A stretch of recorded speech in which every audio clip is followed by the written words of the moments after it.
This interview is brought to you in association with Rabobank. Hi there, welcome to Rural Delivery Online, where we talk to the people who are making a difference in our primary sector. Today I'm speaking with Bruce Wills, who's stepping down after 3 years as National President of Federated Farmers. G'day Bruce, thanks for joining us. My pleasure. Bruce, we've got a year of elections. We've got elections obviously for the National Parliament, but we also have an election in Federated Farmers. I'm interested in that interplay. When you go out to the hustings, or your successor goes out to the hustings, what do you think they're going to be saying about what 3 years of achievement looks like for Feds? It's a big year, you're right. General elections are critical for us. We are an apolitical organisation, but we work with all parties, as we must, because farming is a continuing basis, doesn't stop and start on election cycles.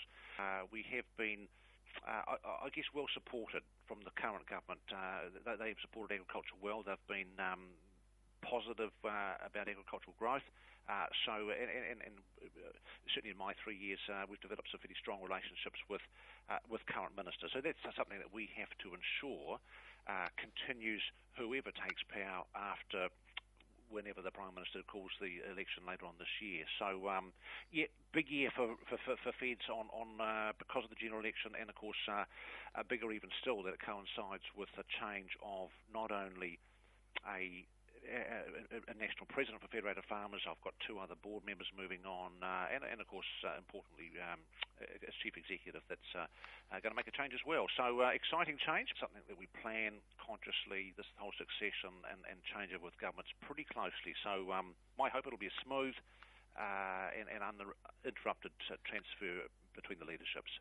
Okay, Federated Farmers has, under your leadership, past 3 years, transitioned in a lot of people's eyes from being a lobby group to an advocacy group. If you take the difference there, you've opted to bring people, act in more of a in-the-tent kind of manner, sure. Less confrontational. How much of that has been a reflection of having that sympathetic government, and do you think that stance can remain were you to achieve, say, a Labour-Greens coalition, for example? Yeah. Roger, my response to that question, it works both ways.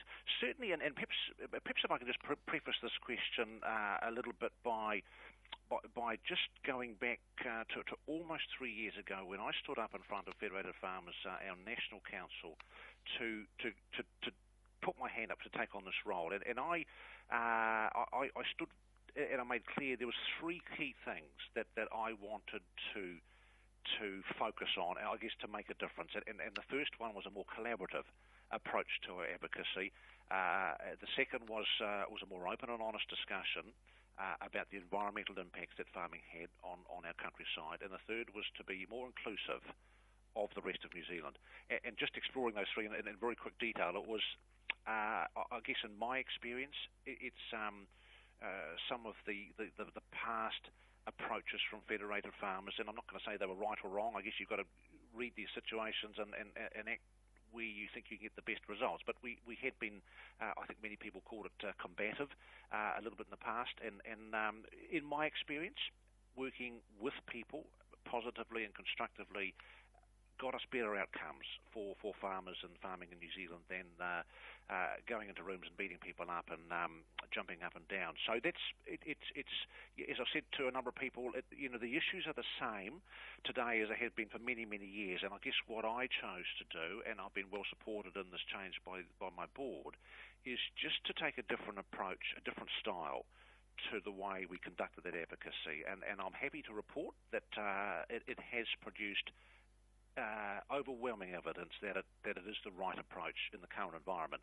So, going to your question, are we going to continue that with the incoming, whatever colour government we might get later on, whether it's the same or something different? The answer is yes.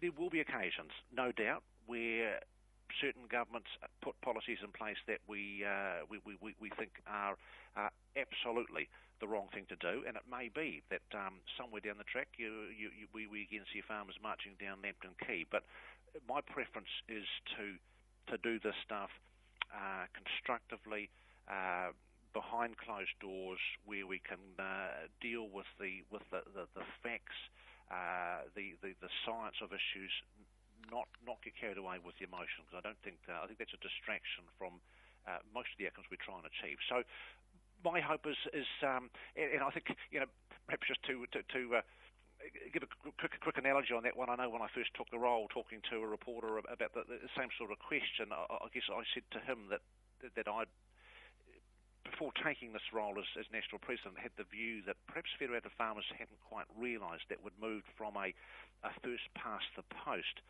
election system in the country to an MMP. And I think the way I read it was an MMP. You've got to work with people a lot more. There's a whole range of views that, and often many of them, quite realistic views that people held. But you just got to talk through and find a solution or an outcome that's going to be acceptable across a wider group of people. So that's certainly. Yeah, we've pushed it pretty hard the last 3 years. I think it has produced results, and I see that continuing. In an election year, I guess people start to focus a lot on bottom lines. Are there bottom lines for Federated Farmers? You've yet to release an election year manifesto. I understand it's coming. What is going to be in there? What are the conversations that you're already having with all the political parties? I guess in our business, Roger, we cover such a wide range, but so there's a lot of scores and scores of different issues across the board. But I guess simply put, we, and I come right back to the sort of the vision and the mission for our organisation. We're simply a collective voice for a very important part of New Zealand. It's I guess what we stand for is profitable and sustainable farming. So if we had policies in place that were going to make life very difficult for our farmer members to pay the mortgage, feed the kids, and particularly policies where we couldn't see the logic or the sense or the science around them, and some of these, as an example, I guess we did kick up a bit of a fuss under the previous government with a very heavy taxation or proposed taxation regime on ruminant stomachs. So I guess that's a case we don't say for a minute that farmers aren't part of this climate change, this global warming issue. Of course we do. We understand that ruminant stomachs or farming contributes about 48% of New Zealand's methane profile, or global warming profile. But I guess, as a simple example to your question, where we had a policy being proposed that a pretty heavy tax on the way a ruminant stomach worked and the way a ruminant stomach had developed over millions of years. Simply put, a tax wasn't going to change how the ruminant stomach worked, and when farmers had effectively we've got no mitigation options at all on that issue apart from reducing the animals we farm. Why would we do that? That puts the whole profitability under question. Greenhouse gas, global warming, it doesn't respect regional boundaries. It's a global issue. So there was a lot of strong arguments, we felt, why that was poor policy. Thankfully, the current government listened, and we, at this stage, don't have a tax on the ruminant stomach, but what we do have is a lot of focus on understanding the science of how the ruminant stomach works. We all know we need an animal that produces less methane, but this stuff just takes a bit of investment, a bit of time. So that's an example, I guess, where we've got a pretty clear position. So is that the message that you're taking consistently across the political parties, that you want evidence-based policy? Oh, absolutely.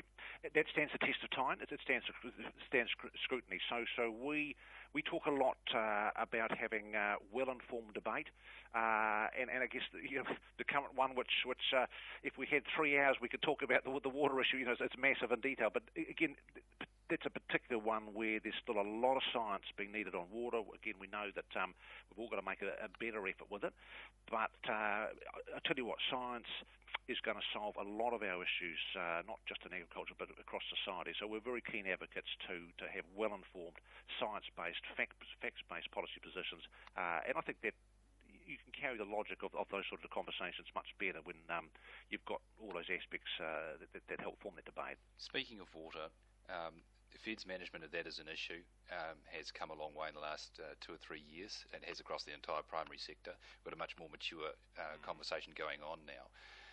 Interested in your stance that's been taken in the Waikato with regard to Auckland drawing water from the river, where a stance has been taken, it would appear by your regional grouping there to say, hey, hold on, Auckland shouldn't have a call on that water.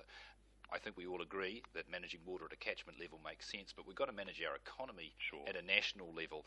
That seems to me like a little bit of a "that's mine, you can't have it" mentality. And I would put it to you: the regions need Auckland as much as Auckland needs the regions. Surely that needs to be the conversation. Oh, you make a very good point. And when I saw that, I wasn't involved with that discussion at all. But I did when I first read that article. I just listen. The reality is there's a fair bit of parochialism in some of the regions, and that's our water. Hands off. How dare you?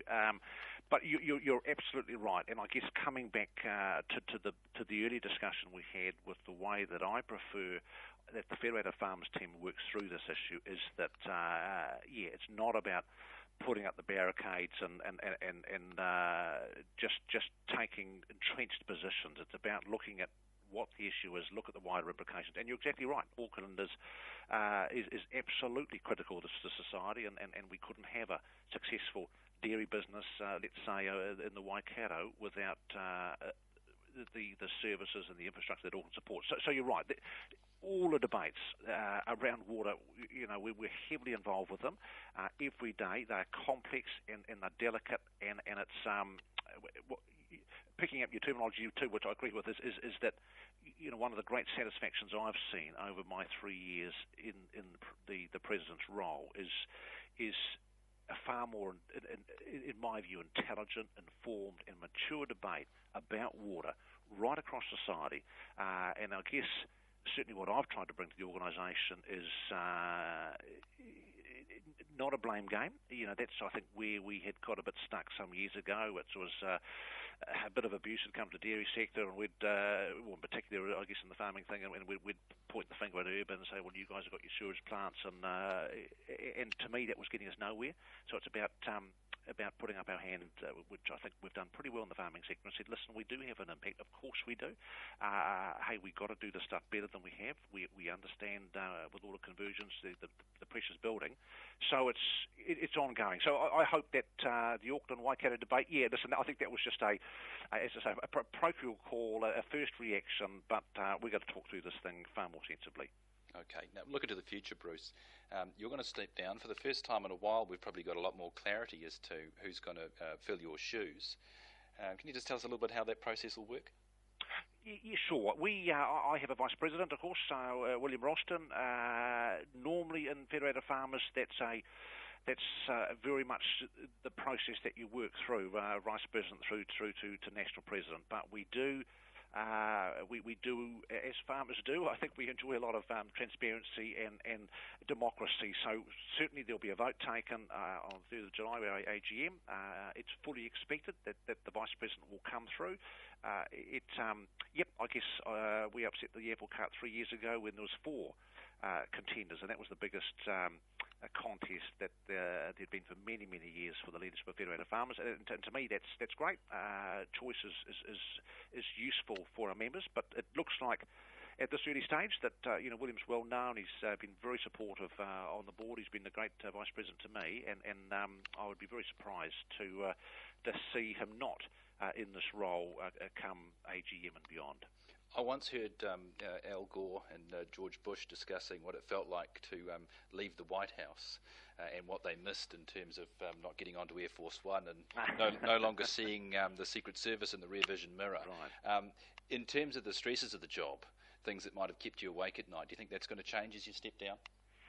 Listen, it will, and it's something that I've got 4 months to go, but I do increasingly I guess reflect on what a wonderful opportunity it's been, and the honour, I guess, of my fellow farmers putting me in this role. And you're right, it will.